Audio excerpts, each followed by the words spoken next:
I never pictured having a child with special needs. That was not a part of the plan. That just sounded like a death sentence to me at the time.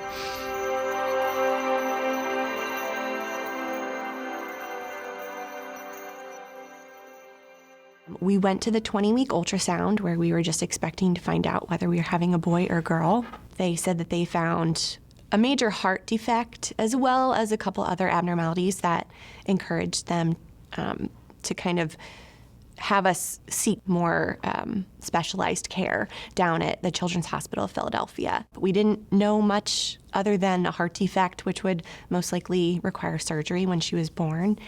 Throughout the rest of my pregnancy, we probably had echocardiograms of the baby's heart and very detailed ultrasounds.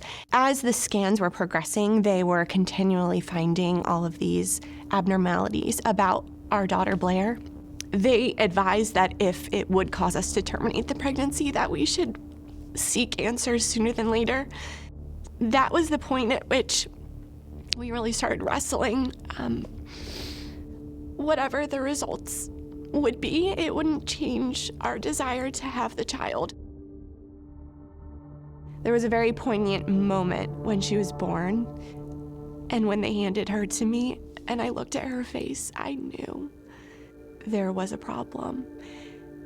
And that moment, I truly had feelings of not wanting my own daughter.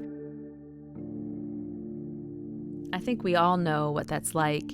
In a moment, one piece of challenging news can affect our whole future, and we can also spend a lot of time worrying about the future. No kidding, Dana. In fact, a young woman that I've gotten to know recently named Michelle Leach had just that experience.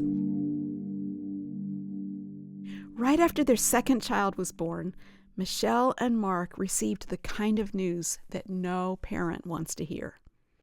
I wrote about Mark and Michelle in my book, Heaven Rules.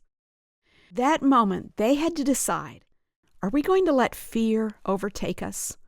Or will we take courage and take comfort knowing that God is in control?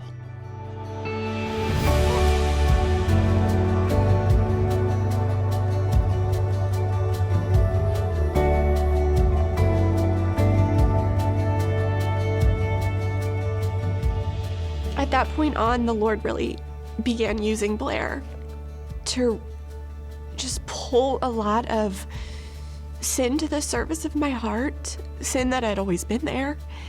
And so in His grace, just allowing me to see it, allowing me to see the way that I maybe idolized having this perfect family,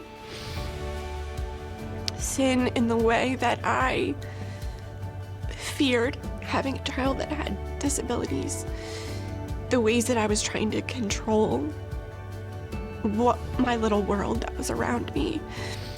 These days that Blair has on earth are a light momentary affliction. And so lifting my eyes to eternity when Blair's body will be perfected in heaven. And so the Lord really turned my heart to be able to see Blair as a means of grace in my life. So I feel like I'm a different mom, frankly, than when my first daughter was born. And now with Blair, praise God, she is really thriving. She's very medically stable right now. The Lord has provided for us in so many different ways with just family and therapists that love her and have become part of our family, it feels like at times. And He's given us faith to have more kids. You know, we have another daughter who just turned 1. And I look at Blair, I can't picture my life without her. And a daughter that I thought I never could fully love the way that I loved my other children, I can truly say that she is a gift from God, and I love her. And so the Lord has really used Blair in a mighty way in my life.